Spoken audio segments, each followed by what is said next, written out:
हाँ जी, नमस्कार आप सभी को। कैसे हैं आप सभी? उम्मीद है आप सभी कुशल मंगल होंगे। स्वागत है आपका अपने इस YouTube चैनल एड्यूरोही नॉलेज वाइब पर। जैसे कि आपको पता है, हम आपके लिए डेली करंट अफेयर्स क्विज लाया करते हैं। मैं आपका अपना विजय भारत आप सभी का स्वागत करता हूं। ये आपकी कक्षा डेली सुबह 6:15 बजे प्रीमियर लगाई जाती है अपने इसी YouTube चैनल एड्यूरोही पर। अगर आप इस कक्षा में आ ही गए हैं तो कक्षा को लाइक कर दीजिए, अपने दोस्तों को शेयर भी कर दीजिए। अगर आपने चैनल को सब्सक्राइब नहीं किया है तो चैनल को सब्सक्राइब कर लीजिए, बेल आइकन बटन को भी प्रेस कर लीजिए ताकि समय से पहले आपको क्लासेस की नोटिफिकेशन मिलती रहे। सभी प्रतियोगी परीक्षाओं के लिए ये क्लास उपयोगी रहेगी। तो चलिए जी, शुरुआत करते हैं फर्स्ट क्वेश्चन से। ये क्वेश्चन आपकी स्क्रीन पर दिखाई दे रहा है, आप इसे बताने का प्रयास करेंगे क्या आएगा जवाब इसका। ये क्वेश्चन मैंने आपको होमवर्क में दिया था, मैंने कहा था कि इसका जवाब आप कमेंट बॉक्स में देंगे। हाल ही में सिटी यूनियन बैंक ने रिक्त स्थान के साथ मिलकर को ब्रांडेड क्रेडिट कार्ड लॉन्च किया है। को ब्रांडेड यानी कि दोनों ने मिलकर एक क्रेडिट कार्ड लॉन्च किया है। तो आपको बताना है कि वो दूसरा यहां पर कौन हो सकता है। एक तो हो गया है आपका सिटी यूनियन बैंक, दूसरा कौन होगा। ये जो नाम आपको दिखाई दे रहे हैं इन्हीं में से एक आपको चूज करना है। Recently City Union Bank has launched co branded credit card in association with, किसके साथ इन्होंने टाई अप किया है। तो अगर आपने लिखा होगा चेन्नई सुपर किंग्स का नाम तो फिर आपने अच्छा जवाब दिया है। चेन्नई सुपर किंग्स के बारे में आप जानते होंगे, सीएसके के नाम से इसे हम जानते हैं। आईपीएल की एक बेहतरीन टीम है ये, है ना। वैसे अगर देखा जाए तो ये सीएसके किसकी कप्तानी में बड़ी प्रसिद्ध हुई है, तो आपको पता है महेंद्र सिंह धोनी इस टीम के कप्तान रहे हैं, है ना। तो आपको पता है इस सीएसके के बारे में कहा जाता है कि इन्होंने 5 बार आईपीएल के खिताब जीते हैं। पहला आईपीएल का खिताब इन्होंने 2010 में जीता था, उसके बाद में 2011, फिर 2018, उसके बाद में 2021, फिर 2023। इस प्रकार से इन्होंने कितने खिताब हासिल किए हुए हैं आईपीएल के खिताब। तो आप कह देंगे 5 बार इन्होंने जीत हासिल की है, 2010, 11 और 18, फिर 21 और फिर 23। ठीक है, 5 खिताब। कुछ दिन पहले मैंने आपको सीएसके के बारे में एक बात बताई थी कि इन्होंने अभी हाल ही में क्या किया है, गेंदबाजी कोच नियुक्त किया है। पहले सहायक गेंदबाजी कोच हुआ करते थे इनके ड्वेन ब्रावो, वेस्ट इंडीज के खिलाड़ी रहे हैं, आपको पता ही है। उनकी जगह पर अब किसको लाए हैं, ये सीएसके वाले। तो एस श्रीराम का नाम तो आपको ध्यान में होगा, कुछ दिन पहले मैंने आपको ये बात भी बताई थी। ठीक है ना। तो ये पॉइंट क्लियर हो गया। लेकिन वर्तमान की दृष्टि से अगर देखा जाए तो बात हो रही है सिटी यूनियन बैंक की और चेन्नई सुपर किंग्स की।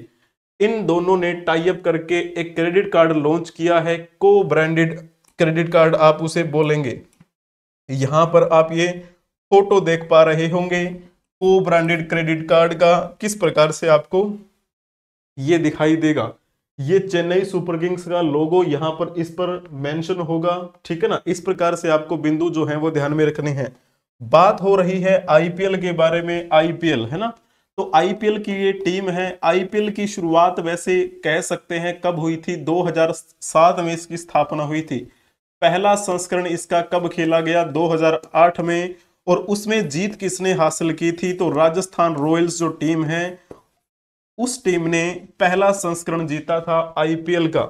जब हम इससे पहले संस्करण की बात करते हैं, यानी अब भी तो होने वाला है, अभी मार्च में ही हो जाएगा शुरू, ठीक है ना। तो यहां पर मैं थोड़ा सा 2024 में आपको लेके चलता हूं, फिर 2025 की थोड़ी सी कहानी बताऊंगा कि अभी हाल ही में थोड़ा सा क्या परिवर्तन देखने को मिला है। 2024 में जो आईपीएल के मैच हुए थे उनमें कौन सी टीम जीतकर आई थी, केकेआर यानी कलकत्ता नाइट राइडर्स जो टीम है उसने आईपीएल का खिताब अपने नाम किया था। और उस समय आईपीएल के कप्तान कौन थे इस केकेआर टीम के, तो यानी कि आप ये कह सकते हैं ये श्रेयस अय्यर हैं, जिनके बारे में आपने सुना भी होगा। श्रेयस अय्यर के नेतृत्व में 2024 के आईपीएल संस्करण में केकेआर टीम ने जीत हासिल की थी। केकेआर यानी कोलकाता नाइट राइडर्स। और इस कोलकाता नाइट राइडर्स के उस समय आप कह सकते हैं मेंटोर कौन थे, तो आप लिख सकते हैं यहां पर गौतम गंभीर का नाम। ये गौतम गंभीर अभी वर्तमान में हमारी जो राष्ट्रीय टीम है, भारतीय राष्ट्रीय टीम पुरुष की, ठीक है, उसमें कोच की भूमिका भी निभा रहे हैं। ये जो केकेआर टीम के मालिक कौन है, तो इनके बारे में तो आप जानते ही होंगे, शाहरुख खान वर्तमान में आप कह देंगे इस टीम के मुखिया हैं, ठीक है ना। तो ये पिछले समय की बात है, केकेआर ने जीत हासिल की। और अब की बार जो हम बात करेंगे उसके बारे में थोड़ी सी बात बताऊंगा। यहां पर आप थोड़ी सी फोटो देख पा रहे होंगे, शाहरुख खान अपनी धर्मपत्नी है शायद इनकी, उनके साथ में ट्रॉफी लेकर ये खड़े हुए हैं। जब ये श्रेयस अय्यर फोटो खिंचवा रहे थे तो यहां पर एक शख्स आपको दिखाई दे रहे हैं, जिनका नाम क्या है, जिनका नाम है जय शाह। जय शाह उस समय बीसीसीआई के कार्यकारी सचिव हुआ करते थे। ये बात कब की है, जब ये फोटो खिंचवाई गई थी मई 26 तारीख की है 2024 में। संडे का दिन था उस दिन, जहां ये फाइनल मैच खेला गया था कलकत्ता नाइट राइडर्स और सनराइजर हैदराबाद के बीच में, ठीक है। जीत हासिल की केकेआर टीम ने। उस समय जय शाह क्या हुआ करते थे, बीसीसीआई के कार्यकारी सचिव हुआ करते थे। लेकिन वर्तमान की दृष्टि से अगर मैं बात करूं जय शाह किस भूमिका में है, तो आप कह देंगे ये आईसीसी के चेयरमैन की भूमिका निभा रहे हैं। आईसीसी यानी इंटरनेशनल क्रिकेट काउंसिल के चेयरमैन की भूमिका कौन निभा रहे हैं, तो इन्हीं का नाम आप लिख देना।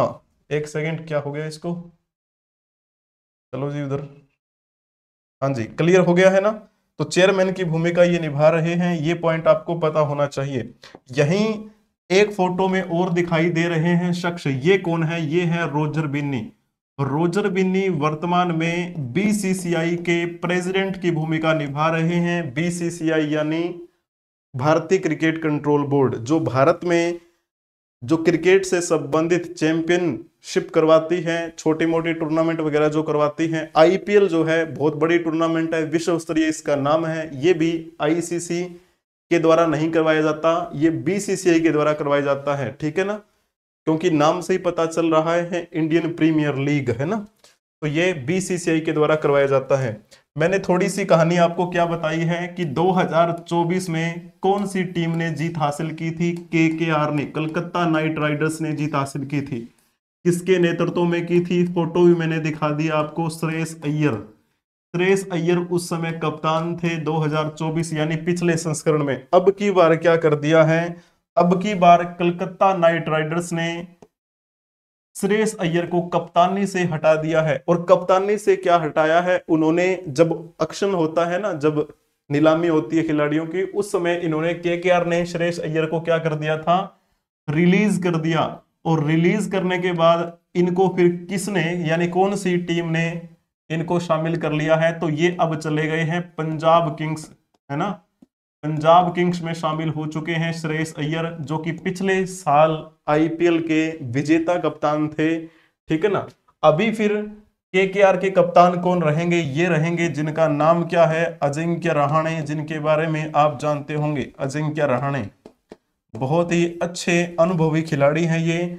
जब हम बात करते हैं इनके बारे में, ये इस टीम के उप कप्तान रहेंगे। इनका नाम आप कमेंट में बता दीजिएगा, ठीक है।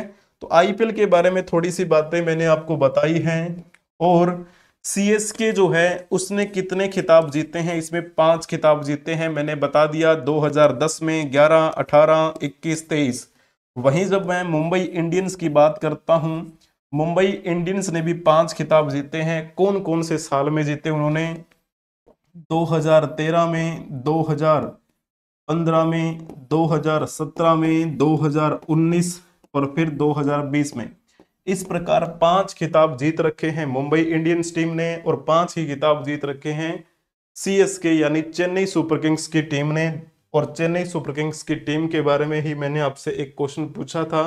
इन्होंने टाई अप किया है कौन से बैंक के साथ, सिटी यूनियन बैंक के साथ, ठीक है ना। तो वहां पर अगर मैं थोड़ा सा इसके बारे में थोड़ा और बताऊं आपको, ये जो सीएसके की टीम के बारे में बता दिया, मुंबई इंडियंस के बारे में बता दिया, ये जो है केकेआर की टीम, केकेआर ने कितनी बार खिताब जीत रखा है आईपीएल का? एक बार इन्होंने जीता था 2012 में, उसके बाद इन्होंने 2014 में खिताब जीता आईपीएल का, उसके बाद 2024 यानी पिछले साल इनकी कप्तानी में इनको रिलीज कर दिया। इस साल ये चले गए हैं पंजाब किंग्स में, और अब वहां पर कौन आ गए हैं नए कप्तान इस टीम के? तो नाम है इनका अजिंक्य रहाणे। उप कप्तान कौन है इस टीम के? तो बता देंगे आप कमेंट में, ठीक है जी। नेक्स्ट क्वेश्चन की ओर चलते हैं। क्वेश्चन आपकी स्क्रीन पर दिखाई दे रहा है, बताने का प्रयास करेंगे। चीफ ऑफ डिफेंस स्टाफ, जिसे हम क्या कहते हैं? सीडीएस कहते हैं, CDS, sorry, chief of defence staff CDS कौन है? वो जो कि 4 तारीख से 7 मार्च तक ऑस्ट्रेलिया की आधिकारिक यात्रा पर रहने वाले हैं। उनका यह दौरा रक्षा सहयोग के क्षेत्र में भारत और ऑस्ट्रेलिया के बीच बढ़ते संबंधों को दर्शाता है। Chief of defence staff CDS dash will be on an official visit to Australia from 4 to 7 March 2025. His visit reflects the growing ties between India and Australia in the field of defense cooperation. तो जल्दी जल्दी से आपको इनके बारे में बताना है। क्या आएगा जवाब इसका? सभी को इनके बारे में पता होना चाहिए। अगर आपने लिखा होगा वर्तमान में सीडीएस की भूमिका कौन निभा रहे हैं, तो आपने नाम लिखा होगा जनरल अनिल चौहान का। जनरल अनिल चौहान कौन से नंबर के सीडीएस हैं? तो आपको पता होना चाहिए दूसरे नंबर के सीडीएस हैं ये, ठीक है ना। तो थोड़ा सा अगर मैं इनके बारे में आपको बताऊं, ये इससे पहले क्या रह चुके हैं? हमारी जो थल सेना है उसके प्रमुख की भूमिका भी निभा चुके हैं ये, ठीक है ना। तो वैसे अगर मैं बात बताऊं सीडीएस पद के बारे में, सीडीएस पद क्या होता है? सीडीएस यानी इसे हम कह देते हैं त्रिसेवा प्रमुख भी बोल देते हैं, चीफ ऑफ डिफेंस स्टाफ इसे हम बोलते हैं, है ना। तो ये तो दूसरे नंबर के हैं, तो पहले नंबर के कौन हुआ करते थे? यहां पर आपको फोटो भी दिखा देता हूं। ये हुआ करते थे हमारे पहले सीडीएस, है ना, पहले सीडीएस। ये कौन है? यही तो है वर्तमान में जो कि ऑस्ट्रेलिया की यात्रा पर रहने वाले हैं। कल ये वहां यात्रा पर गए थे। कितनी तारीख तक रहेंगे वहां पर? तो 7 तारीख तक वहां पर रहेंगे। दूसरे सीडीएस के बारे में भी आपको पता होना चाहिए। अब जैसे मैं इनका नाम अगर आपको बताऊं, पहले सीडीएस कौन थे? सभी को पता होगा इनके बारे में। विपिन रावत जो थे वो हमारे पहले सीडीएस रहे, जनरल विपिन रावत। यहां नाम से ही पता चल रहा है, आगे जनरल लिखा हुआ है, इसका मतलब ये भी थल सेना से संबंधित थे। और ये जो वर्तमान में दूसरे सीडीएस की भूमिका निभा रहे हैं जनरल अनिल चौहान, ये भी थल सेना से ही संबंधित रहे हैं। ज्यादातर आपको अभी तक 2 ही सीडीएस बने हैं और दोनों ही सीडीएस जो हैं वो थल सेना से आए हुए हैं, ठीक है ना। तो विपिन रावत के बारे में अगर मैं आपको बताऊं, कब से कब तक इन्होंने इसके रूप में काम किया, सीडीएस के रूप में, तो अगर मैं इनके बारे में आपको बताता हूं तो क्या पॉइंट आपको समझना है। 1 जनवरी 2020 में ये सीडीएस के रूप में आए थे, 1 जनवरी 2020 में, ठीक है ना। हालांकि इससे पहले ये इस सेना के प्रमुख रहे थे, थल सेना के प्रमुख। कब से कब तक रहे? तो 2016 से लेकर 2019 तक रहे थे।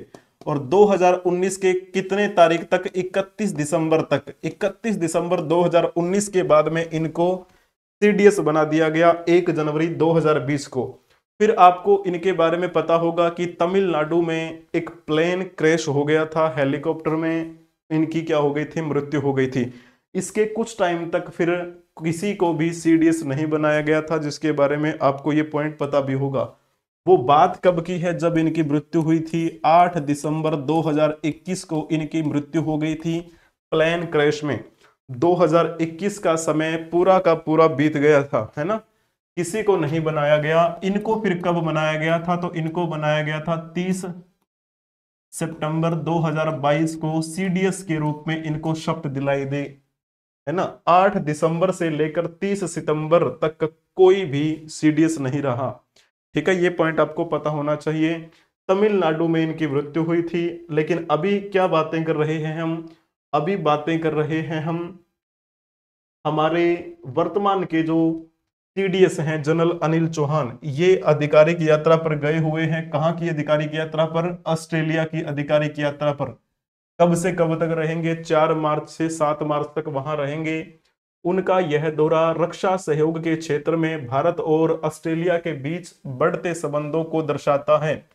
अपने इस यात्रा के दौरान वह ऑस्ट्रेलियाई रक्षा विभाग के वरिष्ठ अधिकारियों और ऑस्ट्रेलियाई रक्षा बल के सैन्य नेतृत्व के साथ व्यापक चर्चा भी करेंगे।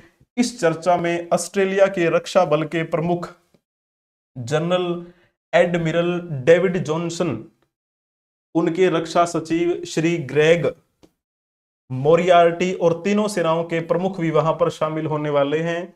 तो इस प्रकार आपको इनके बारे में पता होना चाहिए, ठीक है ना। और ऐसा कह रहे हैं कि जनरल अनिल चौहान जो हैं वहां के फोर्स कमांड मुख्यालय का दौरा भी करेंगे। जनरल चौहान ऑस्ट्रेलियाई फ्लीट कमांडर और संयुक्त ऑपरेशन कमांडर से बातचीत करेंगे।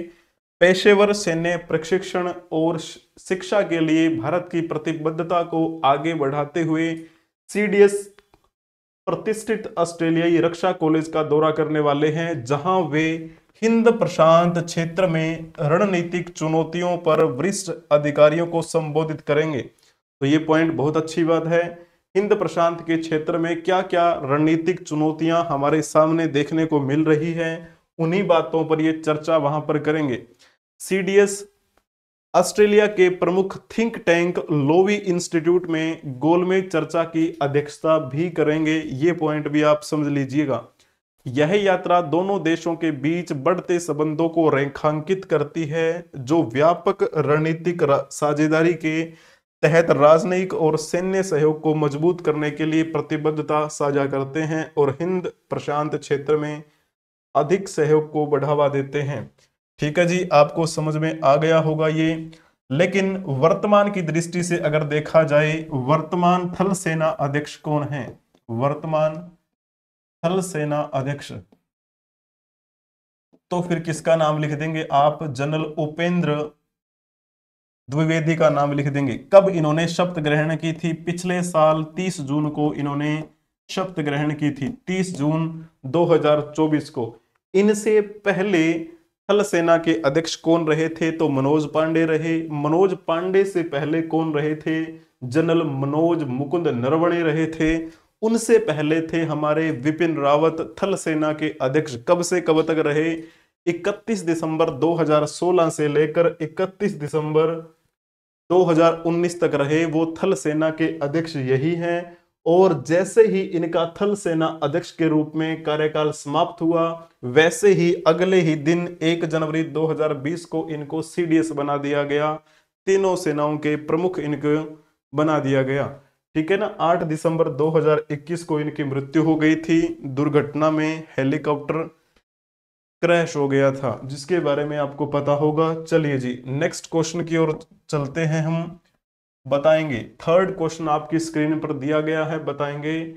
हाल ही में भारत की राष्ट्रपति श्रीमती द्रौपदी मुर्मू ने रिक्त स्थान में 2 दिवसीय आगंतुक सम्मेलन 2024-25 का उद्घाटन किया। कहां पर किया है इन्होंने ये उद्घाटन? इंग्लिश में कहेंगे इसे हम विजिटर्स कॉन्फ्रेंस 2024-25। तो श्रीमती द्रौपदी मुर्मू जो हैं उन्होंने इसका उद्घाटन किया है। कहां पर किया है? नई दिल्ली में किया है। तो आपने ये पॉइंट ठीक लिखा होगा। कौन से मंत्रालय की तरफ से ये न्यूज छपी है? शिक्षा मंत्रालय की तरफ से छपी है। पहले शिक्षा मंत्रालय के बारे में बात कर लेते हैं। शिक्षा मंत्रालय में कैबिनेट मिनिस्टर की भूमिका कौन निभा रहे हैं? धर्मेंद्र प्रधान निभा रहे हैं। इस शिक्षा मंत्रालय के आपको पता ही है कि 2 विभाग होते हैं। एक तो आपको पता है जिसे हम उच्च शिक्षा विभाग कह देते हैं, उच्च शिक्षा विभाग। और दूसरा जो विभाग है उसे आप क्या बोलते हैं? उसे आप कहते हैं स्कूली शिक्षा और साक्षरता विभाग, है ना। स्कूली शिक्षा और साक्षरता विभाग। क्लियर हो गया आपको ये पॉइंट? आप कहेंगे इतना तो क्लियर हो गया। मैंने कुछ दिन पहले आपको करंट अफेयर्स में ही समझाया था कि उच्च शिक्षा विभाग के नए सचिव आ चुके हैं। अब उनका नाम क्या है? उनका नाम है विनीत जोशी। विनीत जोशी वर्तमान में उच्च शिक्षा विभाग के सचिव की भूमिका निभा रहे हैं। ठीक है।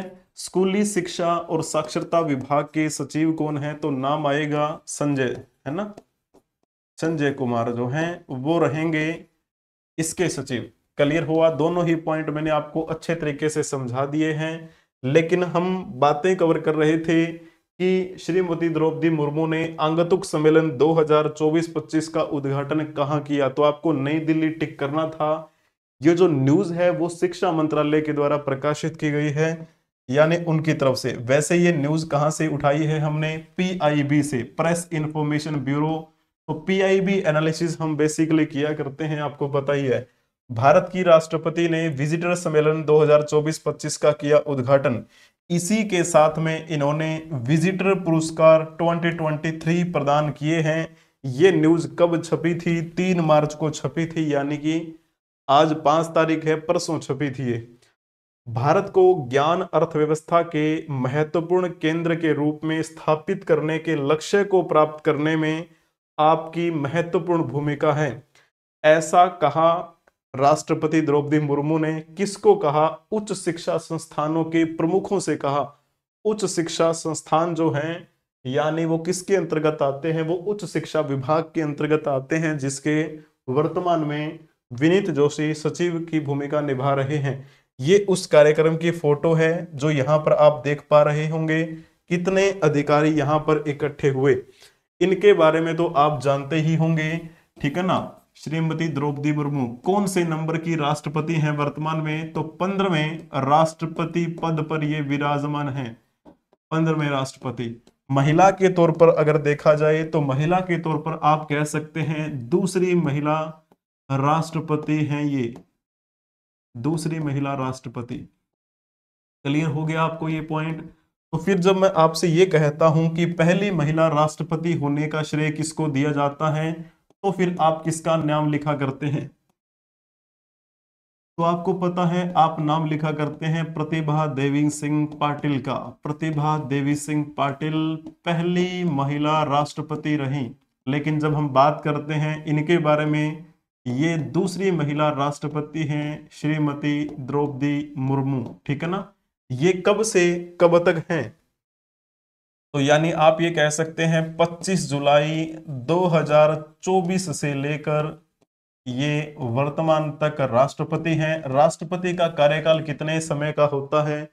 कमेंट में बता देंगे, बेहद आसान है।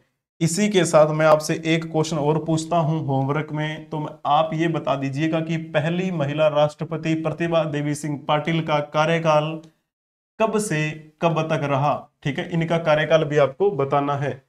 मैंने कहा कि ये जो हमारे राष्ट्रपति जी हैं कब राष्ट्रपति बने, तो 25 जुलाई से लगातार ये बनी हुई है। जब इन्होंने शपथ ली थी, इनको शपथ किसने दिलाई थी? तो सभी को पता है राष्ट्रपति को शपथ दिलाने का काम किसका होता है? CJI का होता है, चीफ जस्टिस ऑफ इंडिया का होता है। हिंदी में कहें तो भारत के मुख्य न्यायाधीश का होता है वो काम कि वो राष्ट्रपति को शपथ दिलाएं। इन्होंने जब राष्ट्रपति के रूप में शपथ ली, उस समय CJI कौन थे? उस समय CJI थे हमारे NV रमणा। NV रमणा जो थे, उन्होंने इनको शपथ दिलाई।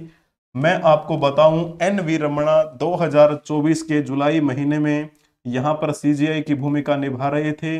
48वें नंबर के वो CJI थे, ठीक है। ये पॉइंट आपको पता होगा।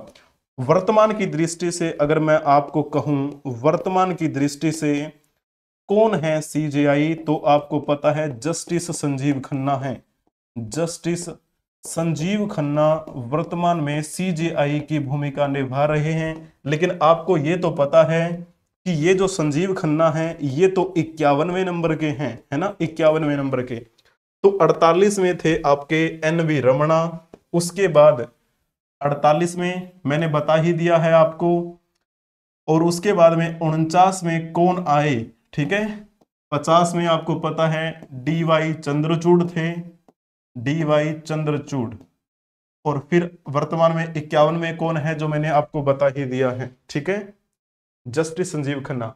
48 में मैंने बता दिया है। 49वें नंबर के सीजेआई कौन थे, इसका जवाब आप कमेंट बॉक्स में देंगे। 49 में डीवाई चंद्रचूड़, 51 में जस्टिस संजीव खन्ना है वर्तमान में। और हाँ, एक पॉइंट ये भी आपको पता होना चाहिए, जस्टिस संजीव खन्ना को शपथ किसने दिलाई, तो जाहिर सी बात है इन्होंने ही शपथ दिलाई, क्योंकि जस्टिस जो होते हैं यानी सीजेआई जो होते हैं उनको शपथ दिलाने का काम होता है राष्ट्रपति का, राष्ट्रपति को शपथ दिलाते हैं सीजेआई, ठीक है।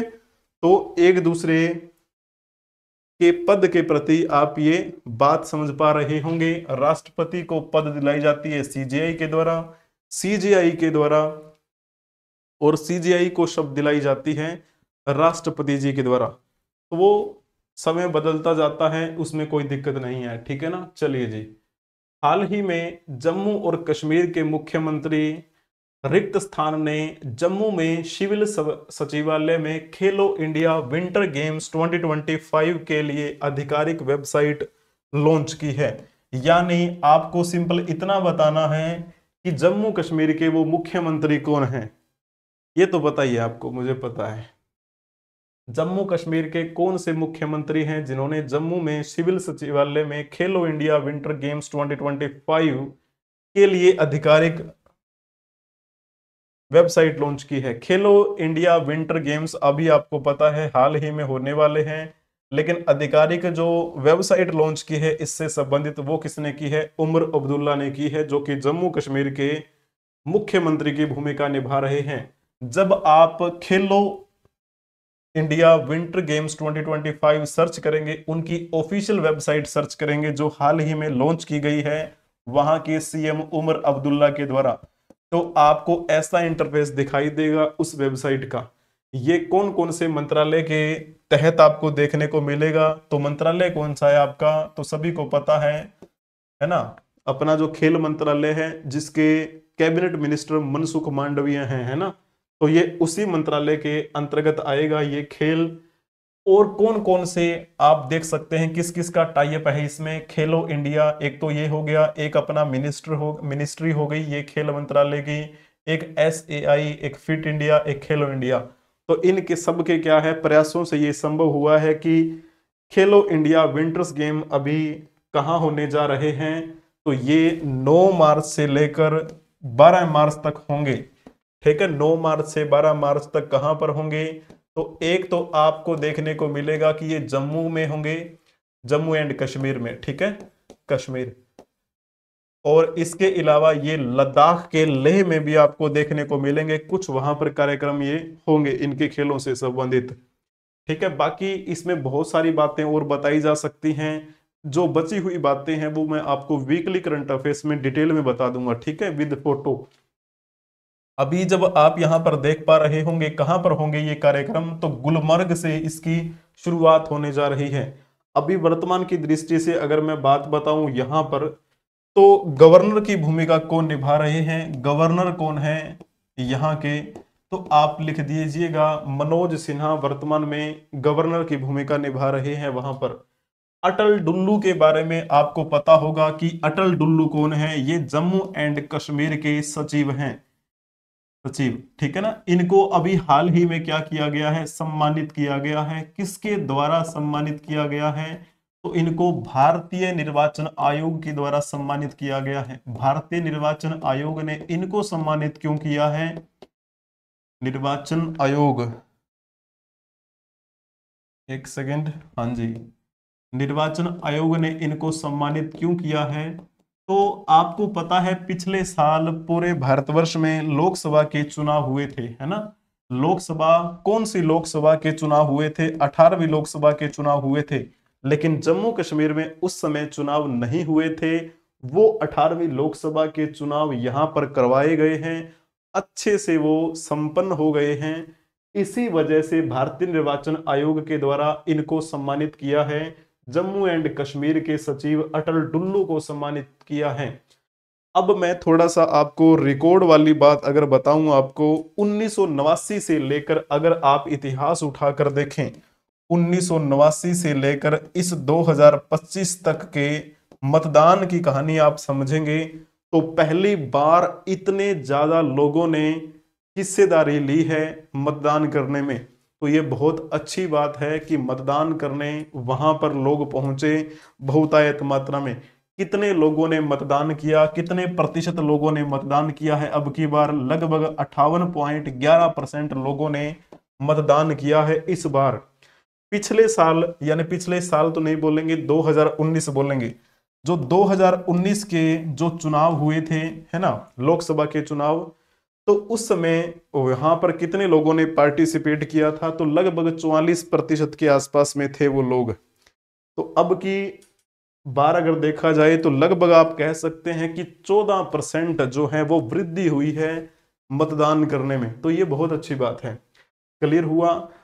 ये कौन है? नुजहत गुल। नुजहत गुल जो है ये वर्तमान में आप कह सकते हैं जम्मू एंड कश्मीर खेल परिषद की सचिव हैं, खेल परिषद से जुड़ी हुई हैं। इन्होंने ही ये घोषणा करके बताया था, इन्होंने ही ये घोषणा करके बताया था कि गुलमर्ग से शुरुआत होने जा रही है खेलो इंडिया विंटर गेम्स 2025 की, जो कि 9 मार्च से 12 मार्च तक खेले जाएंगे। आज तो आपको पता है 5 मार्च है, यानी आप ये कह सकते हैं 6, 7, 8 3 दिन, वो एक दिन आज का पूरा रहा, 4 दिन आपके पास हैं, 4 दिन बाद यहाँ पर शुरुआत हो जाएगी। ठीक है ना? तो इस प्रकार से आपको बातें जो हैं वो ध्यान में रखनी है।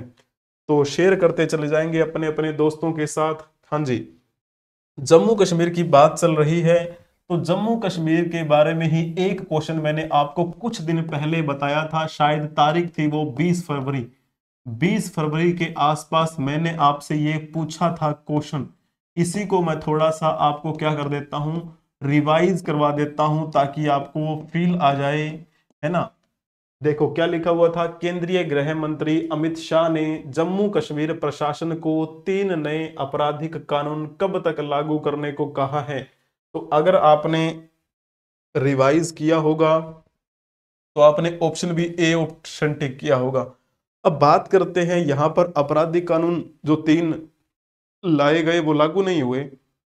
आप कहेंगे जी नहीं, क्यों नहीं हुए? क्योंकि मैंने आपको बताया था कि 2019 से पहले जम्मू एंड कश्मीर एक राज्य की भूमिका में था और यहां पर धारा 370 लगी हुई थी। जब धारा 370 को तोड़ दिया गया तो जम्मू एंड कश्मीर को 2 केंद्र शासित प्रदेशों में बांट दिया गया। एक का नाम रखा जम्मू एंड कश्मीर, एक का नाम रखा लद्दाख, है ना। तो 2019 में ये किया गया। अब की बार जो लोकसभा के चुनाव पिछले साल 2024 में हुए थे वो यहां पर नहीं हो पाए, इसलिए अब आयोजित करवाए गए हैं। इसलिए उनको इनाम दिया था डुल्लू को, है ना, वहां के सचिव जो हैं उनको, कि अच्छे से उन्होंने करवाए हैं। किसने उनको सम्मानित किया? तो आपको पता है भारतीय निर्वाचन आयोग ने सम्मानित किया। भारतीय निर्वाचन आयोग के बारे में हमारे भारतीय संविधान के कौन से अनुच्छेद में वर्णन किया गया है बताएंगे। और आपको ये तो मैंने बहुत बार बता दिया है, अनगिनत बार बता दिया है, भारतीय निर्वाचन आयोग के मुख्य चुनाव आयुक्त के रूप में कौन भूमिका निभा रहे हैं वर्तमान में? ज्ञानेश कुमार आ चुके हैं, 26वें नंबर के चीफ इलेक्शन कमिश्नर हैं वर्तमान में वो, यानी मुख्य चुनाव आयुक्त बन गए हैं वो, उनका प्रमोशन हो गया है। राजीव कुमार जो कि 25वें मुख्य चुनाव आयुक्त की भूमिका निभा रहे थे, उनकी विदाई हो चुकी है। ठीक है, इसी के साथ में अभी 2 अन्य चुनाव आयुक्त कौन हैं? तो आपको पता है, एक का नाम तो मैंने आपको बता ही रखा था, क्या नाम उनका? डॉक्टर सुखबीर सिंह संधू। नए कौन आए हैं चुनाव आयुक्त के रूप में? तो विवेक जोशी आए हैं, जो पहले हरियाणा के सचिव थे। अब हरियाणा के सचिव की जो सीट है वो खाली हो गई, तो वहां पर अनुराग रस्तोगी को सचिव बना दिया है हरियाणा में, और उनकी क्या है, यहां पर उनको भेज दिया है। हो गया क्लियर पॉइंट? रिवाइज हो गया होगा। नया कोई स्टूडेंट होगा, पहली बार सुन रहे होंगे तो आपको लग रहा होगा ऐसे कैसे बता दिया, समझ में तो आया नहीं। क्योंकि मैं करंट अफेयर्स की क्लास में बहुत बार आपको बता चुका हूं, इसलिए मैंने केवल आपको रिवाइज करवाया है, आपके माइंड में वो बैठ जाए इसलिए। ठीक है ना। तो सारी बातें किसके बारे में चल रही हैं? जम्मू कश्मीर के बारे में चल रही थी। 3 नए क्रिमिनल लॉ जो हैं वो भी कब तक यहाँ पर लागू हो जाएंगे? तो अप्रैल 2025 तक लागू हो जाएंगे। ये है मनोज सिन्हा जो कि गवर्नर है वहां पे। यही है वो उमर अब्दुल्ला जिन्होंने अभी हाल ही में क्या किया है, अभी हाल ही में आधिकारिक वेबसाइट लॉन्च की है उस खेलो इंडिया विंटर गेम्स 2025 की। अब थोड़ा सा यहां पर मैप देखने का प्रयास करेंगे। ये जम्मू एंड कश्मीर केंद्र शासित प्रदेश की ऑफिशियल वेबसाइट से उठाया है मैंने कहा कि 2019 से पहले ये सारा का सारा एक राज्य हुआ करता था। धारा 370 के बाद इनको 2 केंद्र शासित प्रदेशों में बांट दिया गया। एक तो है ये आपको दिखाई दे रहा है, इसे हम कहेंगे लद्दाख। लद्दाख में 2 जिले हैं, एक का नाम है कारगिल, दूसरे का नाम है लेह। तो मैंने आपको अभी क्या बताया था कि जो कार्यक्रम आयोजित होने वाला है, ये खेल जो होने वाले हैं ये 9 तारीख से 12 तारीख तक चलेंगे। तो इनके कुछ यहाँ पर कार्यक्रम लेह में हो जाएंगे और कुछ यहाँ पर इस घाटी में हो जाएंगे, ठीक है ना। अब यहाँ ये जब आप डिस्ट्रिक्ट गिनेंगे तो यहाँ पर आपको 22 डिस्ट्रिक्ट दिखाई देंगे, क्योंकि आपको पता है ये जो एरिया है विवादित एरिया है, ठीक है ना। यहाँ पे आप कह सकते हैं थोड़ा विवाद बना रहता है। कभी ना कभी एक ना एक दिन हम इसे अपना लेंगे वापस। लेकिन जब आप इनकी ऑफिशियल वेबसाइट पर जाएंगे जम्मू एंड कश्मीर की, वहां पर इन्होंने बता रखे हैं कि कितने जिले हैं। तो वहां पर इन्होंने बताए हैं कि जम्मू एंड कश्मीर में 20 डिस्ट्रिक्ट्स हैं। लेकिन ये जो मैप इन्होंने जारी किया है वहीं उसी के साथ में इसमें 22 डिस्ट्रिक्ट हैं, मैंने गिन कर देखे थे, ठीक है जी। 207 तहसीलें हैं वहां पर। कितनी जनसंख्या है? लगभग 1.25 करोड़ की जनसंख्या है जम्मू एंड कश्मीर में। अब की बार कितने लोगों ने मतदान किया है? 1.25 करोड़ में से अगर मैं बताऊं 58.11%, 58.11% लोगों ने यहां पर मतदान किए हैं, ठीक है जी। तो आप कहेंगे ये तो बहुत अच्छी बात है, तो आप निकाल लीजिए कितने लोगों ने मतदान किया है। कैपिटल सिटी कौन कौन सी है? श्रीनगर और जम्मू। एरिया कितना है? 42,241 स्क्वायर किलोमीटर, 42,241 किलोमीटर स्क्वायर का ये जम्मू कश्मीर का एरिया है वर्तमान में। ये कौन है? गवर्नर मनोज सिन्हा, जिनकी बात हम कर रहे थे। ये क्वेश्चन क्या कर देना है? ये क्वेश्चन आपको बताना है, आपका होमवर्क का ये क्वेश्चन रहेगा, ये आपका होमवर्क रहेगा, आप बता दीजिएगा। सरकार ने भारतीय रेलवे वित्त निगम और भारतीय रेलवे खान पान एवं पर्यटन निगम को रिक्त स्थान का दर्जा दिया है। यानी आपको पता है ये जो कंपनियां होती हैं कितने टाइप की आपको देखने को मिल जाती हैं। आपने नवरत्न कंपनी देखी होगी, महारत्न आपने नाम सुना होगा, और आपने मिनी रत्ना श्रेणी फर्स्ट यानी कैटेगरी 1, मिनी रत्ना कैटेगरी 2 ऐसे आपने सुना होगा।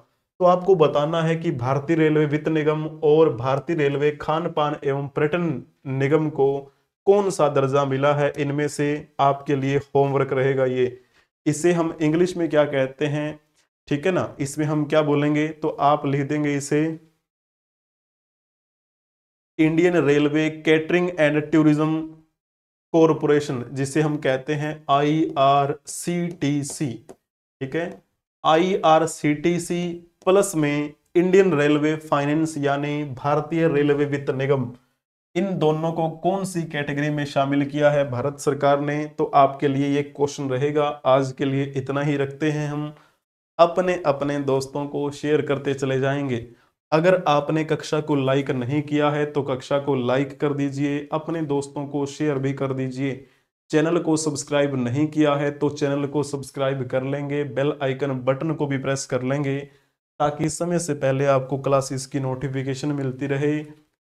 आपके लिए कुछ बातें मैंने और बतानी है, वो ये है कि आप हमें किसी भी सोशल मीडिया प्लेटफॉर्म पर फॉलो कर सकते हैं, चाहे फेसबुक की बात हो, Twitter, x, Instagram, WhatsApp channel, Telegram channel, मौज, हिप्पी, जोश, शेयर चैट, किसी भी सोशल मीडिया प्लेटफॉर्म पर आप हमें फॉलो कर सकते हैं। तो उम्मीद करते हैं कि आप हमसे जुड़े रहेंगे।